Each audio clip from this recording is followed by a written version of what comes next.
Hello and welcome to what I believe is episode 62 of the Roadcast. Now before I go into the subject matter of today's discourse, I would just like to give notice to my regular readers and viewers of the current state of play as regards the Rogue Mail site. I'm shortly going to be putting the content behind a paywall.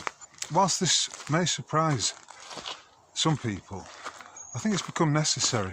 It's now 11 years since I established the website, and during that time I've not really asked for much in terms of donations and what have you, and I've decided that it's high time I was given some credit in return for that which I'm pumping out, particularly when I consider the turgid output of the mainstream media.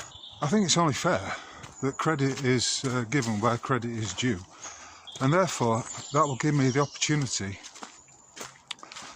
to have a members section in which there'll be special offers, opportunities to join in the, for instance, the forthcoming webinar, which is going to be an introduction to the Trivium, and which I have mentioned before.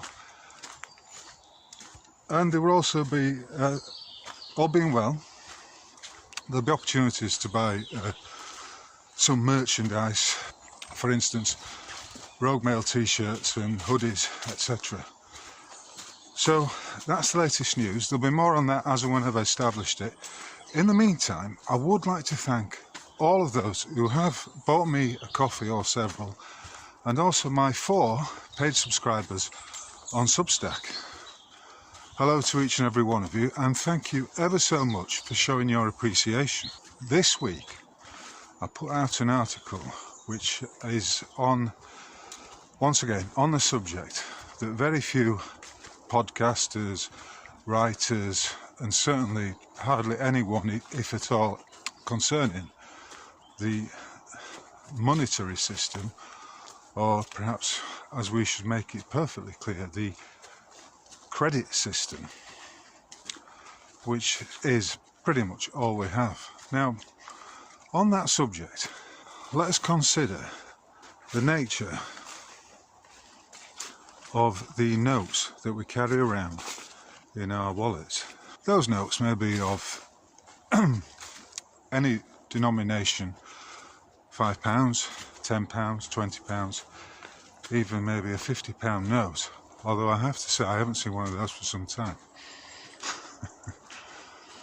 Anyway, the interesting thing is, if you look at those, it says on them, "I promise to pay the bearer on demand the sum of." Now, I know I've touched on this before, but it is a subject that is worth reiterating and revisiting as frequently as is necessary. And this is one of the reasons why I am going to be putting my stuff behind a paywall, because I've come to the realisation many of my readers, or those who just dip in occasionally, having been lured in by an interesting title, don't actually take action or don't really cognise that which I'm discussing. And I suppose that's a bit like the adage, don't cast your pearls among the swine. So, as I've said before, I'm not necessarily looking for a large readership or viewership. What I'm looking for is a quality in both of those. People who listen, people who take it in, and people who appreciate my work, as well as those who take action. Like my good friend Dave, who is, as you'll recall, taking on the Nationwide Building Society over their fraudulent possession claim for his home. To get back to the notes, since 1933, those notes have been backed by nothing. Prior to that, they were backed by what was known as the gold standard. And once the pound was taken off the gold standard, that meant there was no real money of substance. Remember what we said about before, most money is created as debt, and it's created on the back of the various securities, bonds, etc. that the licensed credit brokers procure and trade in. The Bank of England, in what I would describe as a blatant window dressing, state this clearly, that the notes that we use can no longer be redeemed for their weight in gold, which is the case for some 300 years up to 1933. So they are effectively just IOUs. But who is that debt owed to? Well, it gets interesting, because we're also dealing with the fact that the UK government is in fact a PLC, a public limited company. Although it's hidden, you can find out that the PLC, known as the UK, has been in a position of bankruptcy for many decades. It may well even go back to 1933. And when you're in bankruptcy, like it is, and you have a fiat currency which has been decreed, it's not real, it's been decreed into existence by the government, everything is an IOU. So let's take for instance your mortgage deed, or more specifically the promissory note that is created on the back of your acceptance of a mortgage offer. That promissory note, as we know, is as good as cash in the hands of a banker.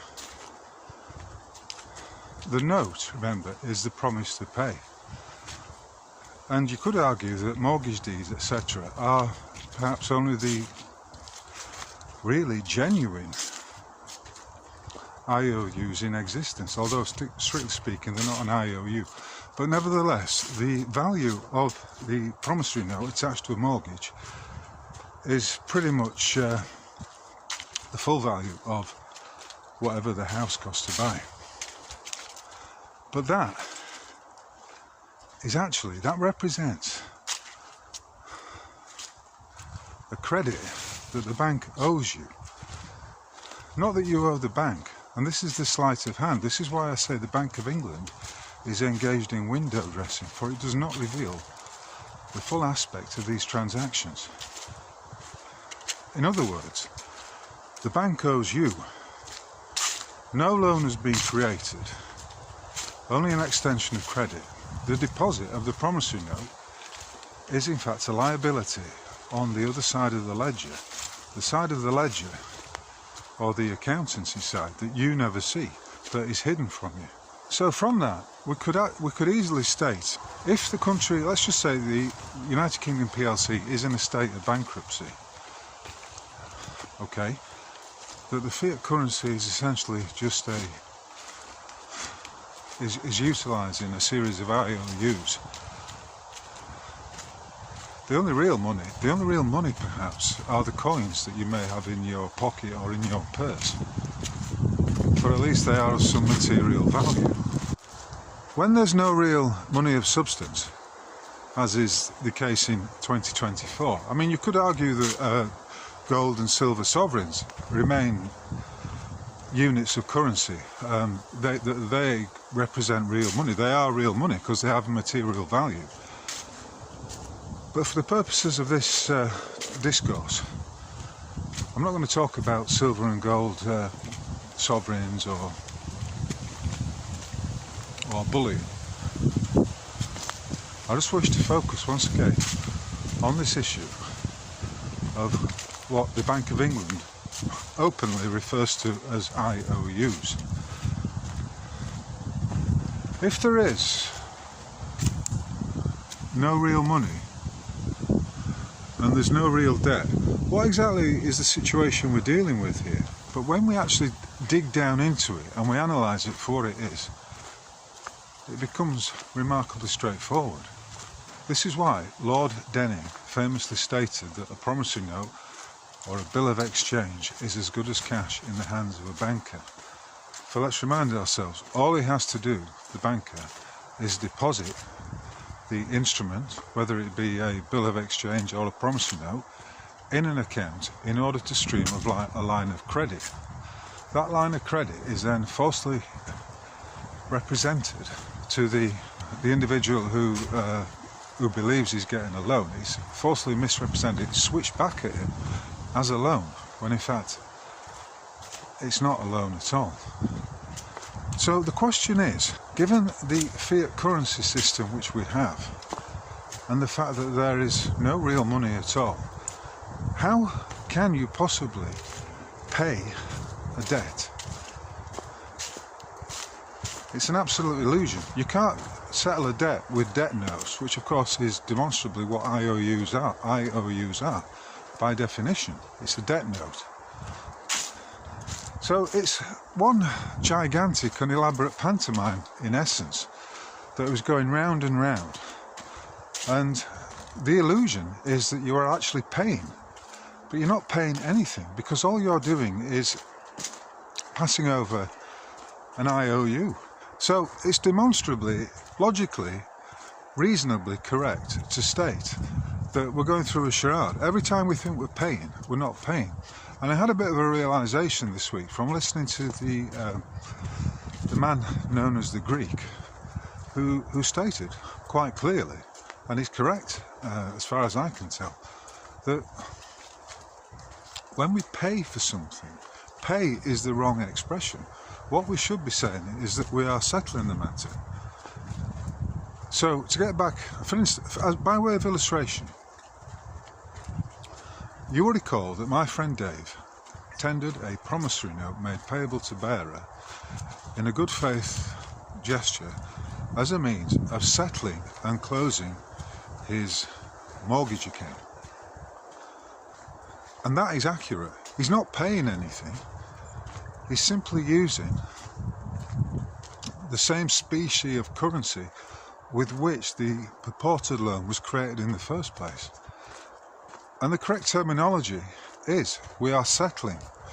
I also mentioned, by way of illustration in the post I made, about how if you are still in, I don't know these days whether it's still the case, but if you receive a paper bill for your utilities, for instance gas, water or electricity, then you will notice at the bottom of the purported bill there is a bank giro credit slip.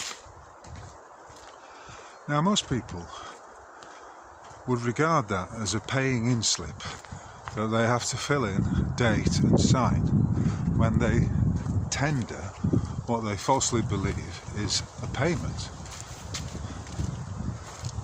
However, because the UK PLC is operating in a bankruptcy by which all the stock of said PLC is effectively under a financier's lien, a lien basically that has arisen for the purported unpaid debts that the government PLC owes to the financiers. The financiers who control the Bank of England. And it doesn't take much to work out that those most prolifically involved with that are the Rothschild family. And they've got their fingers in many pies. Whenever you see a central bank in a country, you can rest assured that it's pretty much under the aegis of the Rothschilds. And on that subject, there is an expression, all roads lead to Rothschild. Well, that's correct if we're dealing exclusively with the financial control system. However, we have to remember that essentially these are bankers, they are banking clerks.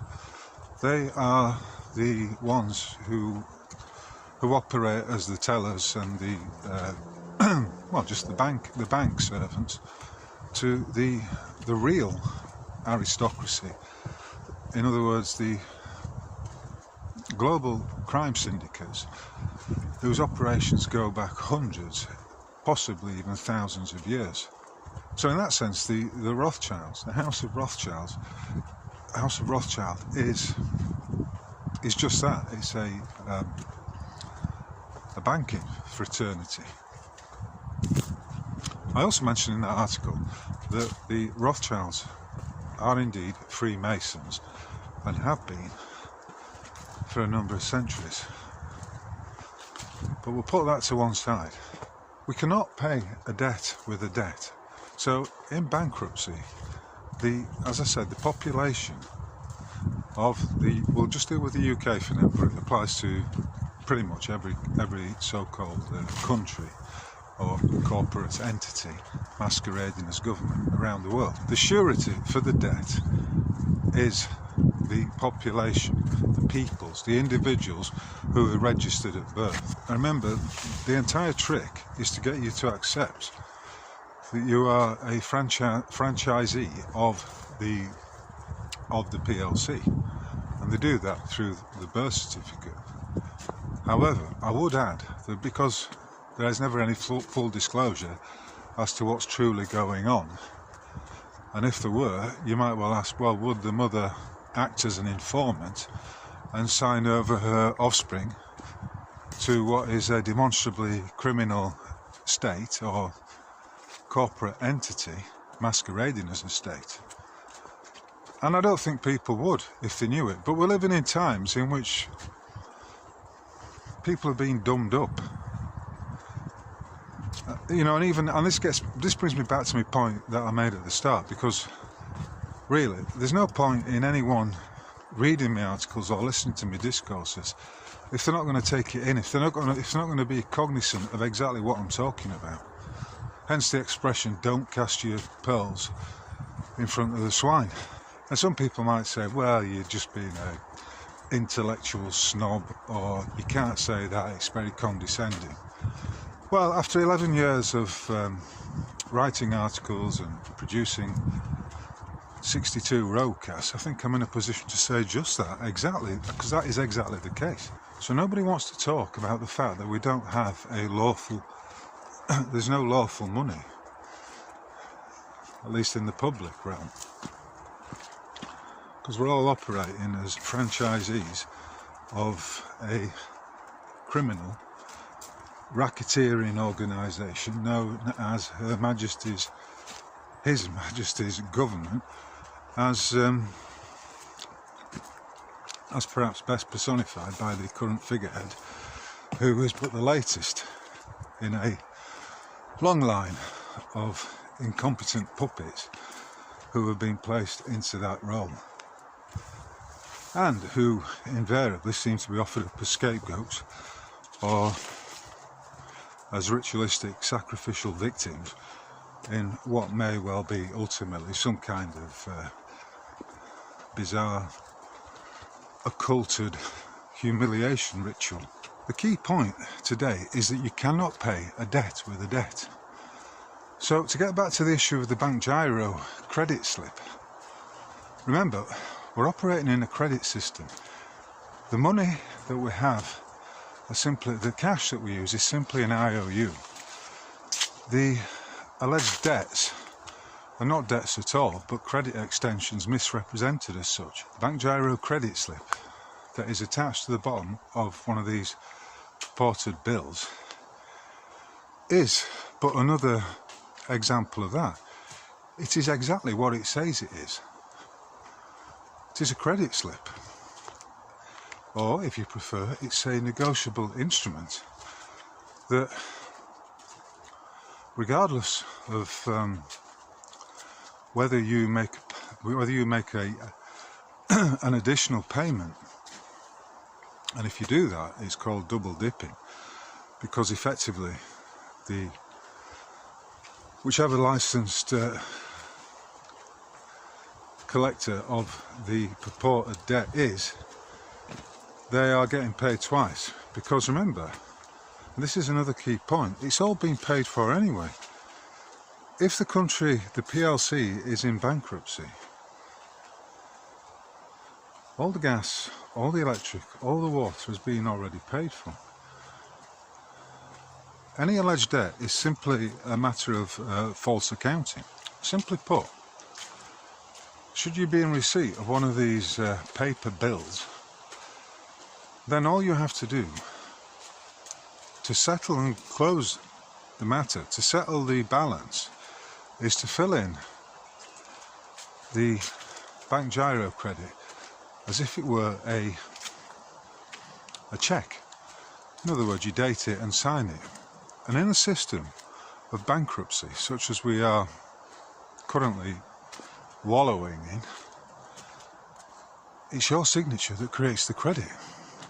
Your promise to pay. After all, does a £10 note not have a signature on it, which underpins the promise to pay? So your signature creates the credit in what is an all-enveloping credit financial system, or a credit system. The key point is you cannot pay a debt with IOUs. Sorry, you cannot pay anything with an IOU, because all you're doing is passing around debt instruments. And it is perhaps no more different than the analogy I used in the article was to a game of Monopoly. The value of the notes that we pass around in this world, this realm, are essentially only as valuable as we give them credence. Rather like in a game of Monopoly, when all the players get wrapped up in the game and disputes arise. Why do those disputes arise? Because essentially they've all bought into the game. They believe that, for instance, they are the top hat or the little terrier dog moving around the board at the roll of the dice. And when they land on someone's property, or when they land on a property that is for sale, they believe that in the game, they believe that those notes that they have have a value. But they only have a value in the game. Ultimately, they're not real. But you can see, as I'm expressing this, how some people down the years, Henry Ford, for instance, have said that if people understood the financial system, they would be on the streets tomorrow, burning down the banks probably. And this is why, of course, the control system has gone to such great lengths to dumb up the populace, because they simply do not want them getting wind of this or truly understanding it for what it is. A question I've often considered is, why is it that upon leaving school at 16, no individual understands what exactly constitutes a valid contract, a valid agreement between one or two or more parties, in which the terms and conditions are agreed and a performance is agreed, and if you don't perform, if either side doesn't perform, then that contract becomes null and void. And that fact can be applied to a mortgage agreement, because, as I've gone into in great detail, there never is a valid contract signed by both parties. And this is a key plank in the multitudinous levels of the fraud. Since 1989, under the Law of Property Miscellaneous Provisions Act of that year, there has to be a signed contract in place for a mortgage. But there isn't. No one at the bank, or should I say the licensed credit broker, will ever put their signature to an agreement between a mortgagor and the bank. Now, why might that be the case? Well, I think we know the reason. Because it's all fraudulent. No loan has taken place, so in effect, they can't really sign it, and all that's happening is that you, the individual, have been drawn into a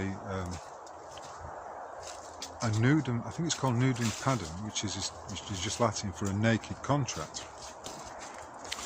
That means there's no consideration on the side of the bank.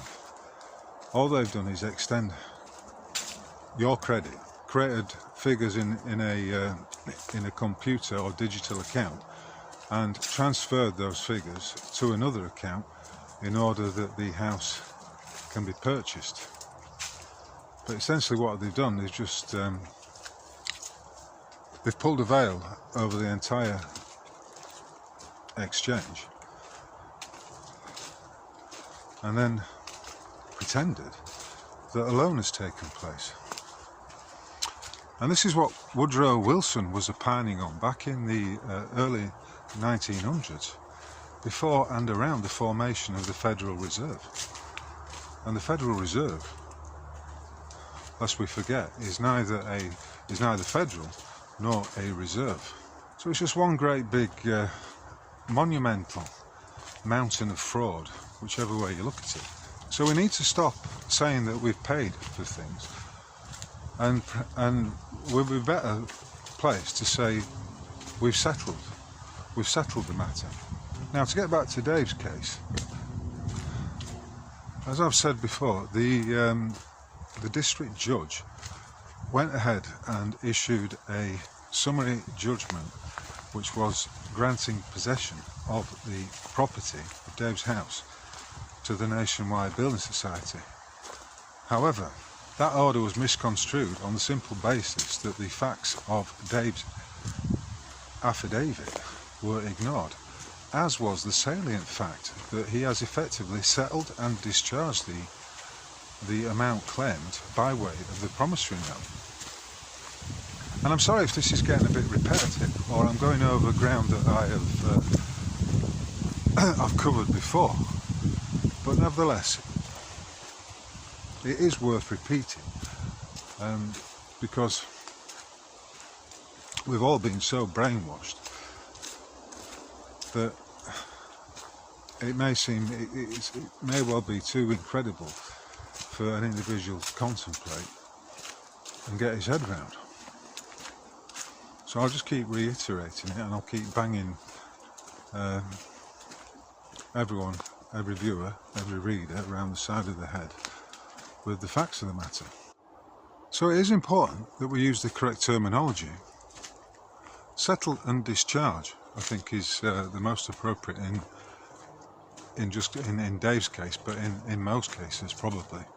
You know, the illusion runs wide and it runs deep.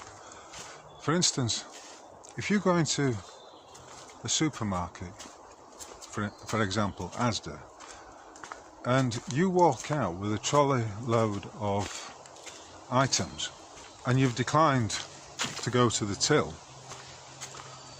then have you stolen them?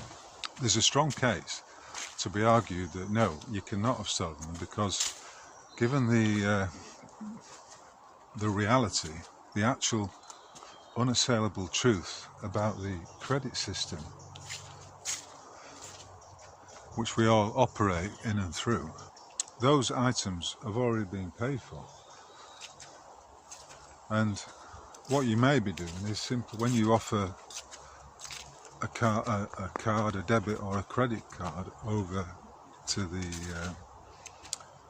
checkout woman, or you pay, or you offer cash, you're essentially just going through a pantomime, because you're not actually paying for anything. All you're doing is tendering these, well, let's call them monopoly style notes, which in and of themselves are worthless. And that's all that's going on. It's it's an illusion, and it is in many ways a divine joke. And oh, how we all worry about, you know, the fact that we may not have enough credits in the system. People rabbit on about the, you know, the central bank digital currency and how it's going to be offloaded and forced upon people. But how many of those people are actually saying, well, this is effectively what we have anyway, and it's a system that has been in control of things since 1933, in Britain at least. And in a way, it's just one great big fucking massive joke that we all go around thinking that when we tender our IOUs that we are actually paying for something, when really we're not settling anything. Because if you're not settling the account, if you're not discharging the debt, then you're not acting in honour, I suppose. Because when I say that Dave tendered a promissory note in good faith, I mean he was acting honourably. What else could he actually do in a system where there's no lawful money? There's no money of substance. Only debt notes, only IOUs. And of course the bank or the credit broker always wins, just like in a game of Monopoly. If in a game of Monopoly the banker runs out of notes, then he can issue on scraps of paper IOUs and the game can continue. And is that not really what is going on everywhere and every day? So when I say that the Rothschilds are but the bank clerks, I'm not saying they haven't got any power, but I'm saying their wealth is probably nothing in comparison to the really wealthy ones, the aristocratic families, like for instance the crown entity, the fraudulent crown entity known as Saxe-Coburg-Gotha, also known as the House of Windsor, has a claim to all the land and all the water and all the mineral deposits and everything above and beyond that around the Isles of Britain and, as we know, around the world. That's another subject I'm not going to go into just now. That's where the real wealth is. It's not in debt instruments, it's not in IOUs, it's not in figures on a computer screen, which is essentially all that the Rothschilds are holding. I mean, okay, they may have invested some of that in some real value, but if you're the banker to the aristocratic crime syndicate of these ancient bloodlines and so-called royal families, you're just a fucking banker. Are you really the wealthy one in that relationship? I would argue not. And, you know, there is an expression that if you know the name, they're not in the game. Or perhaps is the case they are, but, and I'm coming back to that expression again, this is but the window dressing. This is the shop front that you're looking at. Just like Keir Starmer is but a mannequin in the smeared window display that is the House of Clowns, commonly known as the United Kingdom Parliament. And again, you see, what we're talking about here in terms of wealth,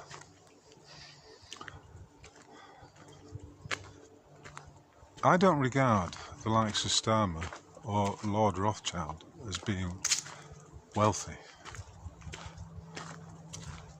Because what do they have of value? What is ultimately of value other than your divine self and your immortal character, if you like? Because if you've signed the contract, you've taken the oath to say Freemasonry, then you are trapped, 100% trapped by the forces of the Demiurge. And in such circumstances, the purported wealth is but illusory. And to me, it is a source of amusement, because ultimately, what we're talking about here, but unadulterated, immeasurable fuckwittery, on the simple basis that none of those Freemasons or polypuppets or bankers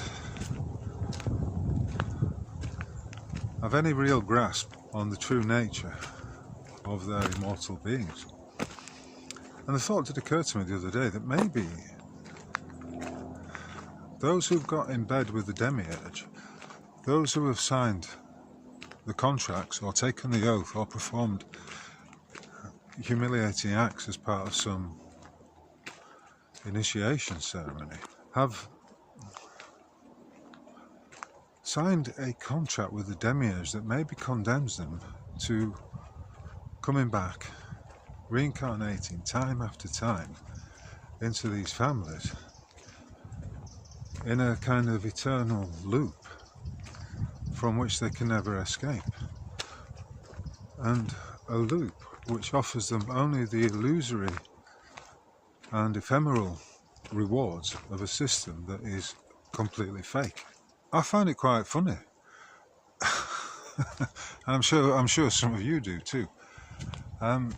Anyway, I'm going to wrap it up there for today. This has been episode 62 of the Roguecast. And as I said at the start, I thank you very much for watching this far. And to all those who have bought me several coffees and or subscribed to my Substack page. And of course, it is rather laughable that I should be here now saying, if you are appreciative, then please buy me a few copies via the donate button. But credit is due where it's due. As I've said, I don't think there's anyone else, or there's very few people right now putting out this kind of material. So I think that it does have credit, and therefore I should be tipped a few quid. So, on that note, thank you for listening and watching. Please subscribe at my website if you haven't done so already. Please consider taking out a paid subscription at Substack, and watch out for further news about the membership section on the Rogue Mail site. That membership section will certainly include downloadable MP3, in other words audio files, of each and every Roguecast that I've put out over the last 10 years. So, from Sansom Woods in Sherwood Forest, I'll wish you a splendid day, whoever and wherever you might be, and I'll catch you on the flip side. Cheers!